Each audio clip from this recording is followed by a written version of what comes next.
12월 첫째 주일, 오늘도 주의 전을 찾은 여러분 한 분 한 분을 주의 이름으로 축복합니다. 12월 마지막 한 달 하나님의 풍성한 은혜와 축복이 여러분들의 삶 가운데 충만하기를 주님의 이름으로 축원드립니다. 아마 보신 영상은 여러분들이 많이 보셨을 것입니다. 또 처음 보는 분도 계시겠지만 이 짐 엘리엇 선교사님이라고 하는 분의 순교에 관한 실제 이야기를 영상으로 편집해서 만든 것입니다. 이 짐 엘리엇 선교사님은 시카고에 위치한 복음주의 기독교 학교인 휘튼 대학을 수석으로 졸업하셨습니다. 그리고 휘튼 대학교의 교수직을 제안받은 그런 상태였습니다. 그런데 어느 날 이분이 남미 에콰도르의 야만적인 원시 살인족으로 불리우는 이 아우카족이 너무나도 흉악해서 아무도 그들에게 접근하지 못하고 또 그들에게 감히 복음을 전할 생각조차 못한다라는 소식을 접하게 됩니다. 그러면서 그 소식을 듣는 순간 마음에 강력한 하나님의 부르심이 있었습니다. 내가 그곳에 가야 되겠다라고 하는 뜨거운 열정이 그 가운데 불릴 듯 일어나게 되었고, 결국 이 짐 엘리엇 선교사는 바로 그 아우카족에게 가서 복음을 전해야 되겠다라고 하는 결심을 하게 됩니다. 그리고는 자기 자신이 아우카족에게로 가는데, 이제 영상을 통해서 보셨습니다만 동료 4명의 선교사님들과 함께 에콰도르 동쪽에 있는 쿠라라이 강가에 착륙을 했습니다. 그런데 그들이 그곳에 도착한 후에 몇 달간 소식이 끊어졌습니다. 마침내 그들을 찾기 위해서 수색대가 편성되었고, 또 그곳을 수색한 결과 그들이 영상에서 확인하셨듯이 참혹하게 칼과 창에 찢겨져서 또 도끼에 찢겨져서 참혹하게 죽임을 당해 있었습니다. 그때 당시에 사진 잡지였던 라이프지에서는 그분들의 죽음을 이렇게 전합니다. 복음 한마디 전하지 못하고 원주민들에 의해서 29세의 나이에 살해된 짐 엘리엇과 동료 선교사들의 죽음과 유품 사진을 크게 보도하면서 그들을 애도했습니다. 온 세계가 그 잡지에 실린 사진과 유품들을 보면서 경악을 금치 못했습니다. 그런데 그 잡지에 실린 사진과 유품들을 보면서 그 소식을 접한 많은 사람들이 그들의 안타까운 죽음에 애도하기도 했지만, 반면에 낭비라면서 그들을 성토하기 시작했습니다. 복음을 전하지도 못하고 죽음을 당한 선교가 무슨 의미가 있는가? 이 얼마나 큰 낭비인가? 돈도 아깝고 사람도 아깝다면서 완전 낭비라고 하면서 그들에 대한 비난 여론이 또 들끓 듯 했습니다. 그때 이들의 죽음으로 말미암아 선교를 작정했던 수많은 젊은 선교사님들도 선교와 순교에 대해서 회의적인 생각을 품게 되었고, 선교를 꿈꿨던 많은 젊은 선교사들이 이 사건을 계기로 선교를 포기하는 일들도 많이 일어났다고 합니다. 그런데 놀라운 것은 순교를 당한 그 짐 엘리엇 선교사의 아내였던 엘리자베스 에일럿은 남편 짐 엘리엇 선교사가 평소 남긴 글을 보여주면서 이렇게 말했습니다. 원하지 않는 일이 일어나면 그것은 낭비입니다. 그러나 제 남편은 꿈을 이루었습니다. 그가 이룬 꿈을 감히 낭비라고 말하지 말아 주십시오. 짐 엘리엇 선교사의 아내는 이렇게 글을 써서 외쳤습니다. 아까 영상에서도 보셨습니다만 그들은 총을 가지고 있었습니다. 그러나 그들이 죽임을 당할 때에 원주민을 향해서 한 발의 총도 쏘지 않았습니다. 왜 그렇습니까? 혹시 모를 맹수들로부터의 공격을 대비하기 위해서 호신용으로 가지고 갔던 총이 있었지만, 그들이 복음을 전해야 될 대상에게 총을 쏠 수는 없었던 것입니다. 그런 이유 때문에 그들이 칼에 맞고 창에 찔리고 도끼에 맞아 죽어가면서까지도 그들을 향해서 단 한 발의 총을 사용하지 않았던 것입니다. 여러분, 우리가 그 이야기가 여기서 끝났다면 너무너무 무모하고 정말 우리도 낭비라고 생각할 수 있을 것 같습니다. 그러나 놀라운 것은 그 이야기가 거기서 끝나지 않았습니다.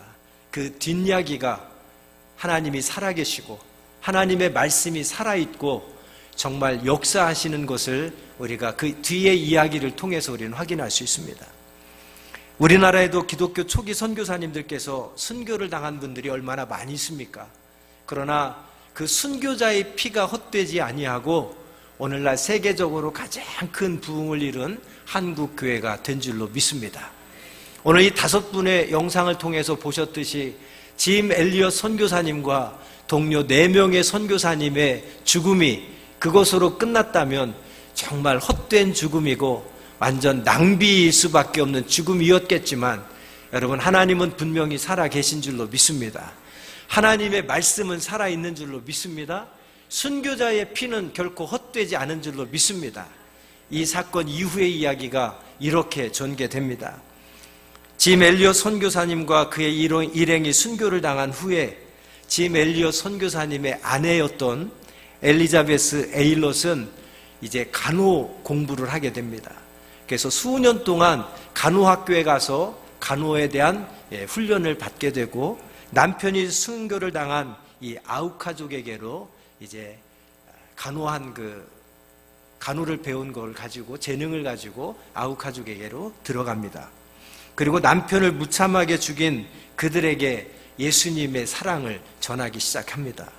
그들과 함께 살면서 그를 가르쳐주고 병자들을 헌신적으로 치료하고 돌보는 일을 그 짐 엘리엇 선교사님의 아내가 실천하게 되었습니다. 다행스러운 것은 저도 궁금했습니다. 아니, 저들이 5명이 들어가자마자 다 죽었는데 그의 아내는 죽임을 당하지 않았을까 궁금했는데 자료를 보니까 다행스러운 것은 이 아우카족은 남자는 죽이지만 여자는 연약하기 때문에 여자를 죽이는 것은 세상에서 가장 비겁한 것으로 낙인 찍히는 것이라 여자는 죽이지 않는다고 합니다. 그 사실도 모르고 짐 엘리엇 선교사님의 아내는 죽으면 죽으리라 하고 그곳에 들어간 거예요. 그러나 들어가고 보니까 그런 전통이 아우카족에게 있어서 이 짐 엘리엇 선교사님의 아내는 죽임을 당하지 않고 그곳에서 그들과 함께 살면서 글도 가르쳐주고 아픈 환자들을 지극정성으로 돌봐주며 치료해주는 그런 일을 하게 되었습니다. 5년 동안을 이제 헌신적으로 그들과 함께 생활하면서 예수님의 사랑으로 그들을 지극정성으로 돌봐주었습니다. 6년째에 5년의 사역을 마치고 안식년을 맞기 위해서 본국으로 돌아오려고 하는 때였다고 합니다. 그 아카우족의 추장이었던 그 추장이 온 부족들을 다 모아놓고 이 엘리자베스 에일롯을 위해서 큰 파티를 열었다고 합니다. 큰 파티를 열고 그 파티에서 추장이 엘리자베스 엘리엇에게 이렇게 질문합니다. 지난 5년 동안 당신이 우리와 함께 살면서 지극정성으로 우리를 돌봐주고 치료해주고 아낌없는 사랑을 베풀어준 당신은 도대체 누구입니까? 어디서 온 사람입니까? 왜 이곳에 와서 우리와 함께 살면서 우리를 위해서 헌신적으로 우리를 돌봐주고 치료해 준 것입니까? 라고 처음으로 추장이 물었습니다. 그러자 그녀는 이렇게 대답합니다. 그것은 제 남편이 여러분들을 너무너무 사랑했기 때문입니다. 라고 대답을 했습니다. 그러자 추장은 의아해서 다시 묻습니다. 우리는 당신의 남편이 누구인지를 모르는데 당신의 남편이 우리를 그렇게 사랑했다니 도대체 당신의 남편이 누구입니까? 라고 물었습니다. 그러자 그녀는 눈물을 글썽이면서 대답합니다. 사실은 10년 전에 당신들에게 복음을 전하기 위해서 이곳에 왔다가 죽임을 당한 사람이 바로 제 남편입니다. 저와 제 남편이 당신들을 얼마나 사랑하는지 알려주기 위해서 이곳에 왔습니다.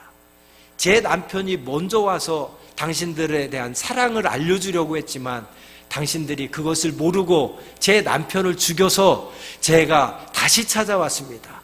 제 남편과 제가 여러분을 사랑하기 위해서 이곳에 왔고 또 그런 사랑의 마음을 주신 예수 그리스도를 여러분에게 알려주기 위해서 내가 이곳에 왔습니다.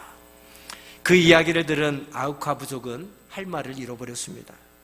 아니 도대체 이 사람들이 어떤 사람이기에 우리가 창과 도끼와 칼로 죽였던 사람인데 또 그 부인이 이곳에 와서 우리를 위하여서 이렇게 지극정성으로 돌봐주고 치료해주고 우리와 함께 살 수 있단 말인가?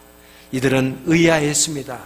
그러면서 그날 그 자리에서 이 엘리자베스 에일롯의 사랑에 대해서, 그 남편에 대해서, 자기들이 모르고 죽인 일에 대해서 그들은 후회하면서 그날 밤 짐 엘리엇의 아내인 엘리자베스 에일롯을 통해서 부족 전체가 예수 그리스도를 구주로 영접하는 놀라운 결신의 밤이 되었다고 합니다.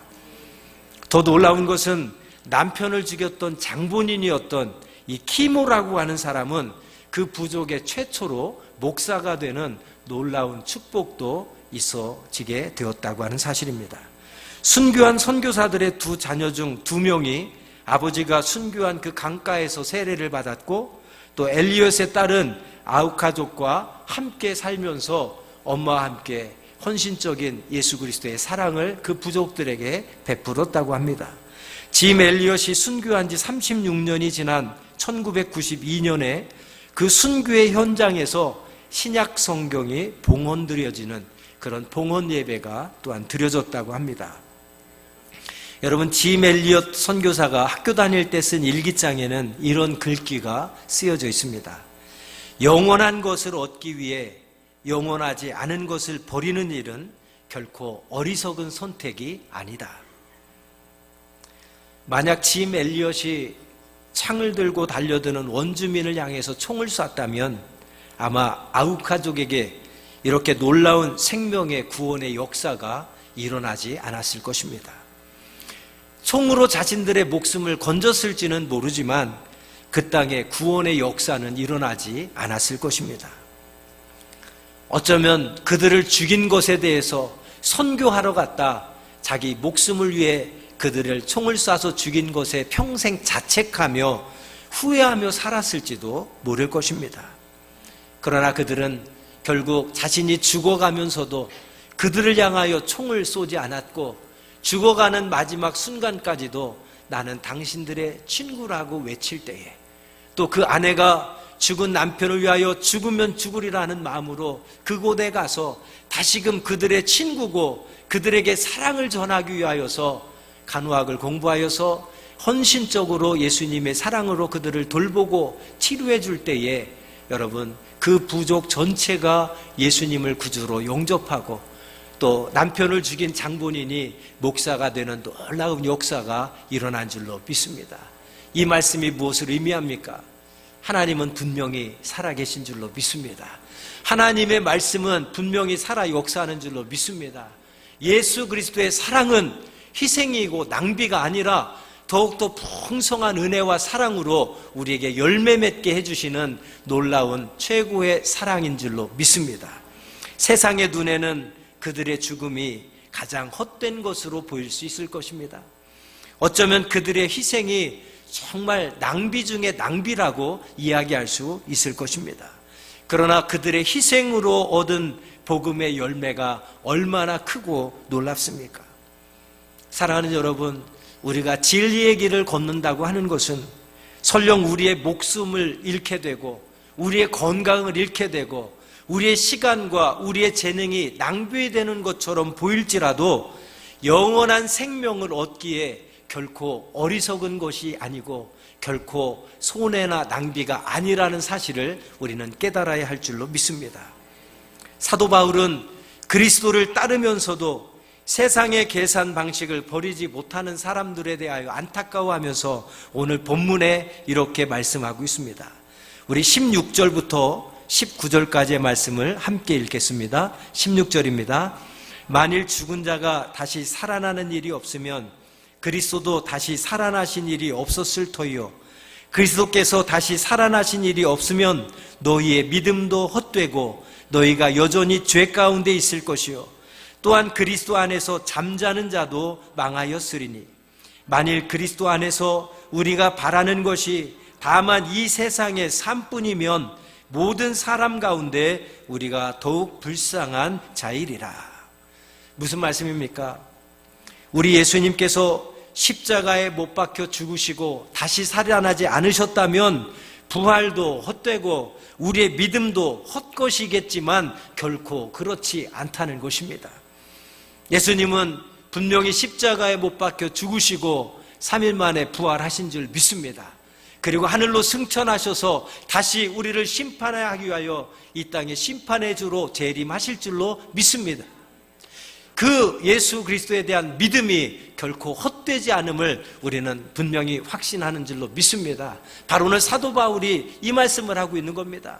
만약 그 모든 것들이 거짓이라면, 사실이 아니라면 우리의 믿음이 헛될 것이고, 우리의 하는 모든 것들, 예수 그리스도를 위하여 우리가 수고하고 헌신하고 충성하는 그 모든 것들이 낭비 중에 낭비일 것이라고 이야기합니다. 그러나 그렇지 않다는 것입니다.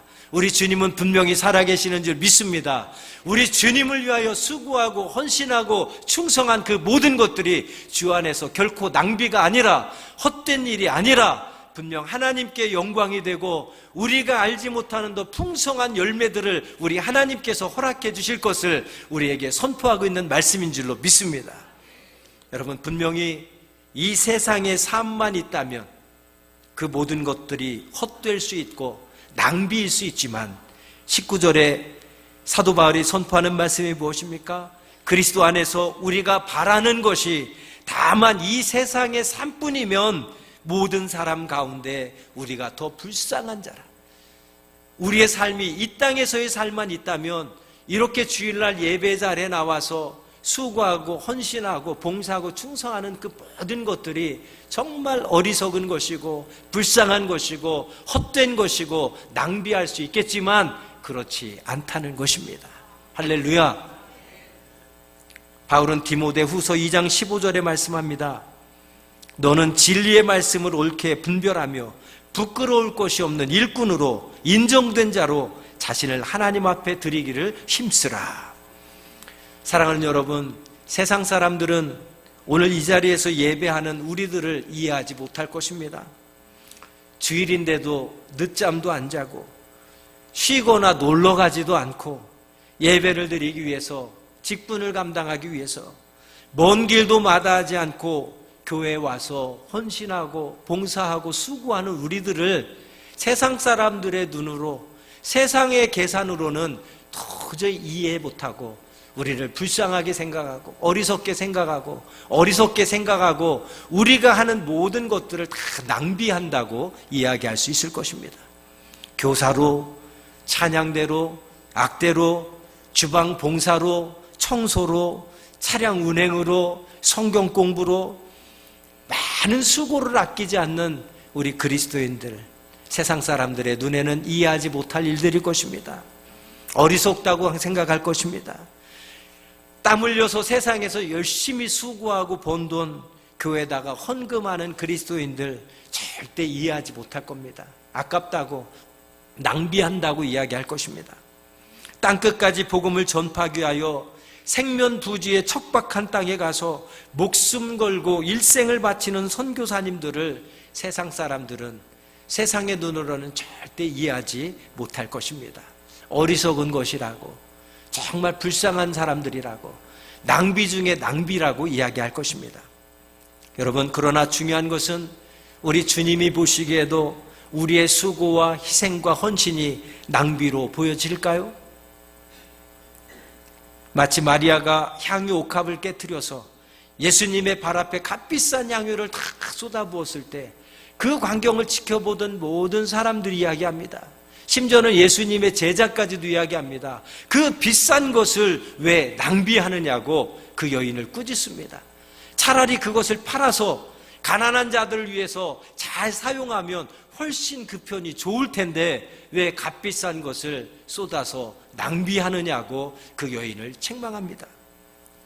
세상적인 계산으로, 인간적인 계산으로는 모두 맞는 말입니다. 타당합니다. 옳습니다. 그런데 중요한 것은 우리 예수님은 어떻게 보셨느냐 하는 것입니다. 값비싼 향유를 예수님의 발에 쏟아부은 그 여인의 마음과 정성과 사랑을 우리 예수님은 기뻐 받으셨고 그 여인을 칭찬해 주시고 인정해 주신 줄로 믿습니다. 복음이 전파되는 곳마다 그 여인의 믿음도 함께 기념이 되라고 축복을 선포해 주신 줄로 믿습니다. 중요한 것은 사람의 생각과 주님의 생각이 다르다는 것입니다. 사람이 보는 눈과 주님이 보는 눈이 다르다는 것입니다. 사람이 계산하는 것과 우리 주님이 계산하는 것은 다르다고 하는 사실입니다. 사랑하는 여러분, 거룩한 사랑의 낭비는 세상적인 계산법을 뛰어넘어서 자신을 내어드리는 것이 거룩한 사랑의 낭비이고, 그것은 결코 헛되거나 어리석은 일이 아니라 하나님께서 더 풍성한 열매로 반드시 채워주신다는 사실을 믿으시기를 주의 이름으로 축원드립니다. 그 거룩한 사랑의 낭비를 한 원형이 누구입니까? 바로 우리 주 예수 그리스도인 줄 믿습니다. 하나님께서는 죄투성이인 우리들을 속죄하기 위해서, 우리가 지은 모든 죄를 다 용서해 주기 위하여서 하나님의 독생자이신 예수 그리스도를 이 땅에 보내주셨습니다. 그리고 아무 죄 없는 우리 예수님이 우리의 죄를 대속하기 위하여서 대신 십자가에 못 박혀 죽게 하셨습니다. 아마도 사탄은 저 부패한 인생들이 뭐길래 당신의 아들을 희생하느냐며, 인간들이 하나님을 위해서 한 것이라고는 아무것도 없는데 그들을 위해서 왜 독생자를 이 땅에 보내서 죽게 만드느냐고 하나님의 거룩한 사랑의 낭비를 도저히 이해할 수 없었을 것입니다. 그러나 하나님은 당신의 가장 고귀하고 소중한 독생자 예수 그리스도를 이 땅에 보내주셔서 우리 인간들의 죄를 대속하시고 우리를 구원하여 하나님의 자녀 삼아주신 줄 믿습니다. 인간의 눈으로는 세상에 그것보다 희생하고 낭비하는 어리석은 일이 없을 것 같지만 이것이야말로 최고의 거룩한 사랑의 낭비였는 줄 믿습니다. 예수님 한 분의 십자가의 죽음으로 말미암아 인류가 구원받게 되고 우리의 죄사함을 얻어서 수많은 영혼들이 구원받게 되는 놀라운 열매를 맺게 된 줄로 믿습니다. 이것이 어떻게 낭비고, 이것이 어떻게 희생이고, 이것이 어떻게 손해라고 할 수 있겠습니까? 바로 이것이 십자가의 복음입니다. 십자가의 복음은 나 한 사람이 희생되어줘서라도, 나 한 사람이 죽어줘서라도 다른 사람을 살릴 수 있는 것, 이것이 가장 큰 최고의 거룩한 사랑의 낭비인 것입니다. 바로 예수님의 길을 따르는 것, 제자의 삶을 따르는 것은 나의 유익을 위함이 아니라, 내 욕심을 채우기 위한 것이 아니라, 기꺼이 나를 희생하고 기꺼이 내가 죽어진다고 할지라도 다른 사람을 살리고 다른 사람에게 유익을 주는 이 일이야말로 십자가의 복음의 길인 줄로 믿습니다. 우리는 성탄절을 맞이하고 있습니다. 이제 성탄절이 다가오고 있습니다. 여러분, 인생 가운데 몇 번의 성탄절을 이번에 맞이하고 계십니까? 여러분, 지금까지 태어나셔서 성탄절을 몇 번을 맞이하셨습니까? 여러분, 매년 맞는 성탄절이지만 한번 이번 성탄절을 우리가 맞이하면서 다시 한번 성탄의 의미에 대해서 깊이 생각하는 주일이 되었으면 좋겠습니다. 저는 설교를 본문 중심의 강해 설교, 주석 설교, 본문 설교의 중심으로 합니다만 이제 12월을 맞아 성탄절을 맞아서 한 달 동안은 주일마다 주제 설교로 성탄절을 준비하는 설교를 통해서 우리가 성탄의 의미에 대해서 다시 한번 깊이 묵상하고자 합니다. 그리고 해마다 맞이하는 성탄이지만 올해의 성탄절은 지금까지 내가 맞이했던 성탄절과는 뭔가 다른 성탄절을 맞이하고 보냈으면 좋겠습니다. 예수님이 이 땅에 오신 의미가 무엇입니까? 목적이 무엇입니까? 두 가지입니다. 첫 번째는 인간이 지은 모든 죄를 용서하기 위해서 이 땅에 오셨고, 두 번째는 그 모든 죄인들까지도 사랑하셔서 하나님의 자녀로 삼아주시기 위해서 이 땅에 오신 줄로 믿습니다. 그렇다면 성탄의 의미를 우리가 깊이 묵상하며 어떻게 성탄을 준비하고 어떻게 성탄을 보내는 것이 가장 의미 있는 것일까요? 어떻게 성탄절을 준비하고 어떻게 성탄절을 보내는 것이 예수님을 가장 크게 기쁘게 드리는 성탄을 맞이하고 보내는 일이 될까요? 우리가 화려하고 멋진 성탄 장식을 교회 안팎으로 화려하고 멋지게 꾸며놓을 수 있습니다. 그럼 예수님이 가장 기뻐하실까요? 아니면 우리가 멋진 음악들로 멋진 예배를 기획해서 정말 은혜롭고 감동적인 예배를 기획해서 성탄 축하 예배를 드리는 것이 성탄을 가장 잘 준비하고 보내는 일일까요? 예수님이 가장 기뻐하는 성탄이 될까요? 아닙니다. 여러분, 성탄을 가장 의미 있게 준비하고 보내는 길은 우리도 예수님의 용서와 사랑을 본받는 것입니다. 오늘 이 시간 여러분이 혹시 용서해야 될 분이 계십니까? 내가 예수님은 나에게 저 사람을 용서해 주기를 원하시는데 지금까지 아직도 용서하지 못하고 있는 분들이 혹시 계십니까? 그렇다면 이번 성탄절을 맞아서 예수님의 용서로 그들을 용서해 주시기를 바랍니다. 이것이야말로 성탄을 가장 잘 준비하고 보내는 일이 될 것입니다.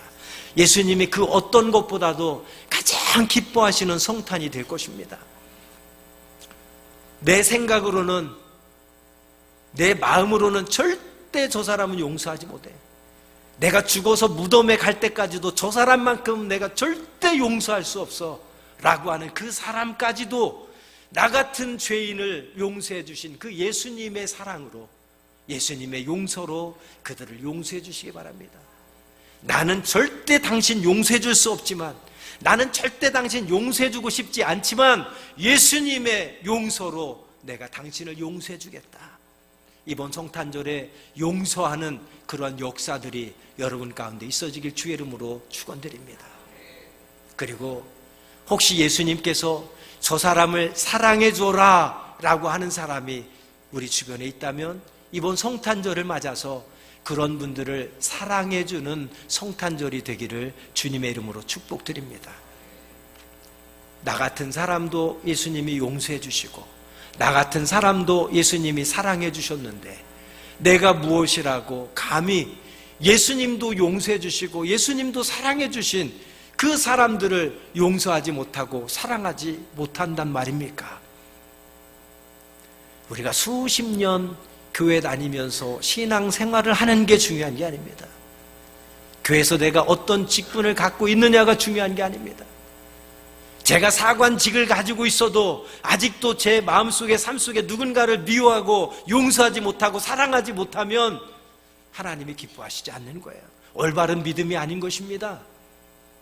진정한 믿음은, 올바른 믿음은 성탄절을 맞이하는 예수님의 탄생을 진정으로 축하하는 자들은 예수님의 그 용서를 본받아서 우리도 우리의 삶 속에서 내가 아직까지도 용서하지 못하는 사람들을 용서하는 것이 진정한 성탄을 바로 보내는 자들인 줄로 믿습니다. 그것이 바른 믿음이고 바른 신앙생활인 줄로 믿습니다.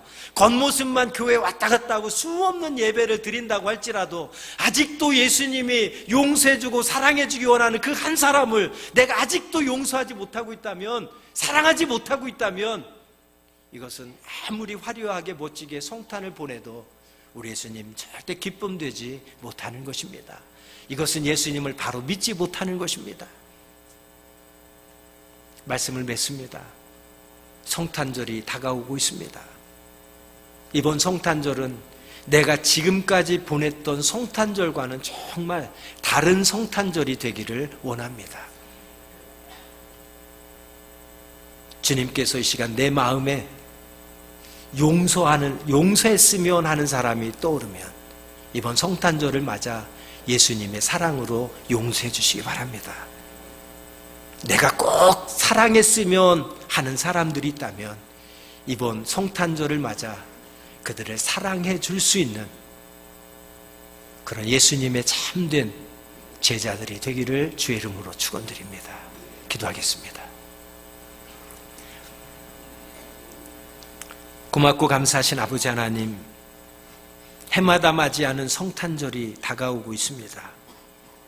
이번 성탄절은 그 어떤 해의 성탄절과는 정말 다른 성탄절을 저희가 맞이하게 하여 주옵소서. 그리고 그 성탄절을 정말 예수님이 원하시고 예수님이 기대하시고 예수님이 간절히 소원하시는 그런 성탄을 보낼 수 있도록 성령께서 우리의 마음을 통치하시고 우리의 생각을 통치하여 주옵소서. 우리의 입술을 통치하여 주옵소서.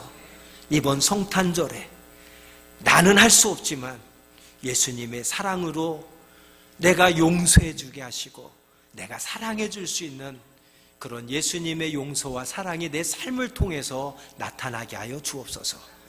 그러므로 예수님께 가장 기쁜 선물을 드리는 축복의 성탄절이 되게 하여 주옵소서. 예수님의 이름으로 기도합니다. 아멘.